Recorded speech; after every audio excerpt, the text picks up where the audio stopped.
In November 1963, 60% of the world's salad oil did not exist. Banks had lent against it. Brokers had traded around it. American Express had put its name behind it. Then a USDA inspector pulled a measuring stick from a Bayonne tank and found seawater.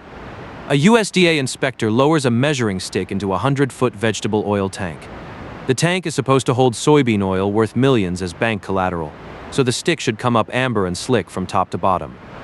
It comes up coated in seawater. He tries another tank. Same. Another. Same. The tank farm is not short a little oil. The collateral behind one of Wall Street's safest-looking paper trails is gone. 60% of the world's salad oil, held against warehouse receipts, bank loans, broker positions, and commercial paper, did not exist. American Express stock fell 50%. 2 NYSE brokerages collapsed. Banks discovered that certified inventory could be water, and in Omaha, a 33-year-old investor named Warren Buffett quietly began buying one of his foundational positions. His name was Tino De Angelis. Everyone called him Tino. He was not a mysterious genius. He was a loud, aggressive commodity operator who had already been tied to government food contract scandals before he built Allied Crude Vegetable Oil Refining Corporation in Bayonne, New Jersey. That history mattered. Lenders, brokers, and warehousemen kept treating an already suspect operator as if the American Express name had washed the risk clean. In the 1950s, De Angelis had been involved in scandals over USDA's school lunch hog deals. That should have made lenders careful. Instead, by 1957, his company leased 139 storage tanks at the Bayonne tank farm, and those tanks sat inside a warehousing system connected to American Express. The subsidiary was called American Express Field Warehousing. Field warehousing was supposed to solve a trust problem. A lender could advance money to a borrower while a warehouse company controlled and certified the collateral. In Bayonne, that meant inspectors, tank measurements, paperwork, and the American Express name. American Express Field Warehousing then issued a warehouse receipt.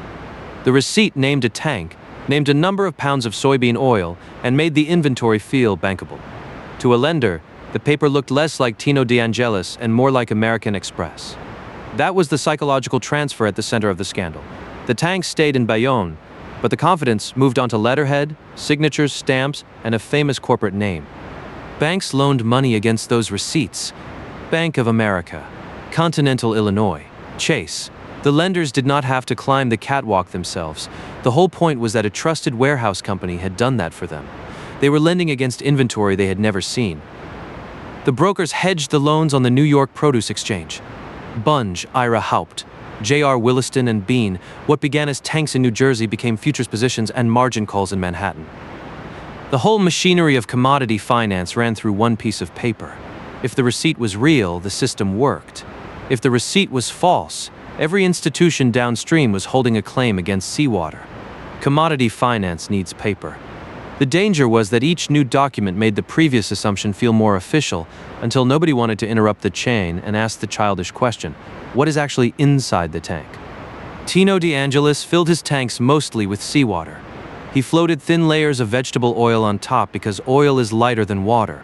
When an inspector lowered a dipstick, the first thing the stick touched was real oil, so the surface measurement could look legitimate while the bottom of the tank was worthless.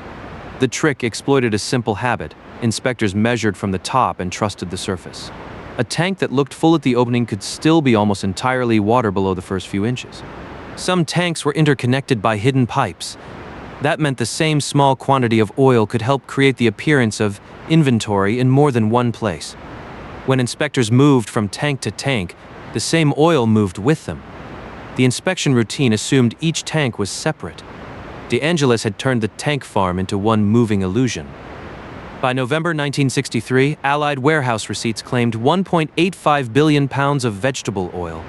The actual inventory was about 110 million pounds, about 6% of what the receipts said. In plain English, every serious balance sheet in the chain had been treating a nearly empty tank farm as if it were full. The fraud had run for 6 years. American Express field warehousing inspectors filed reports. The reports said the inventory was there. They had been seeing the thin layers of oil on top of seawater. What the system needed was sampling, separation testing, and suspicion.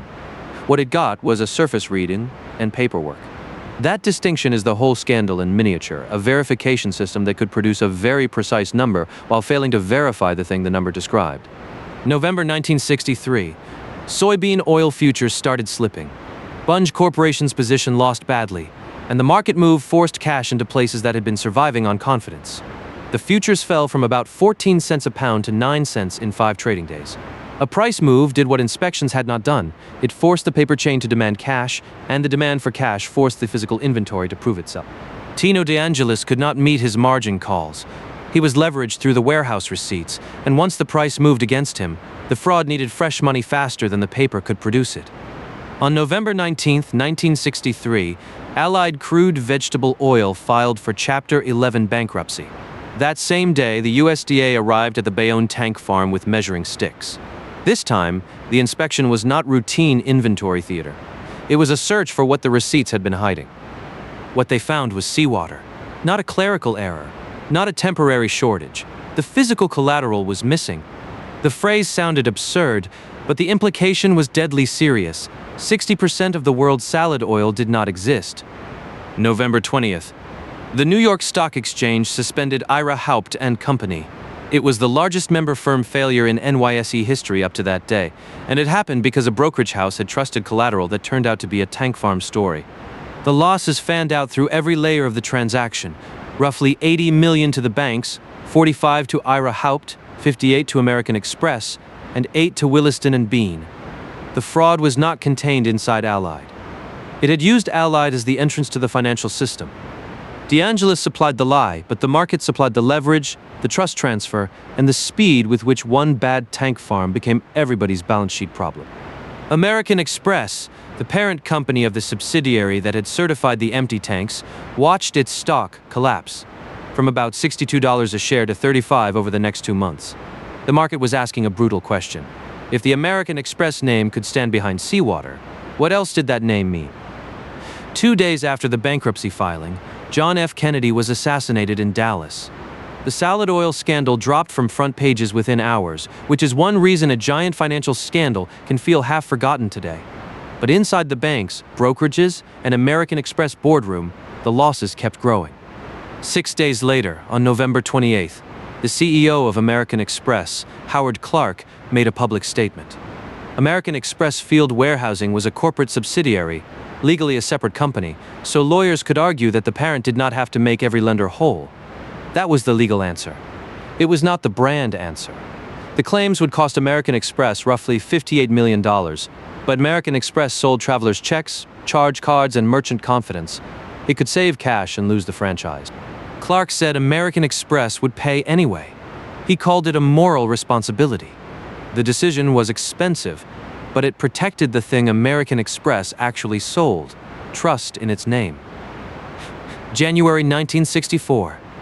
In Omaha, Nebraska, a 33-year-old investor named Warren Buffett began buying American Express common stock through his Buffett partnership. The scandal had damaged the balance sheet, but Buffett focused on the franchise. Travelers' checks, charge cards, merchants, customers, and a name that still meant payment. He bought about 5% of the company, roughly $13 million worth. By the late 1960s, the position was worth around $20 million. The point is not that Buffett ignored the fraud.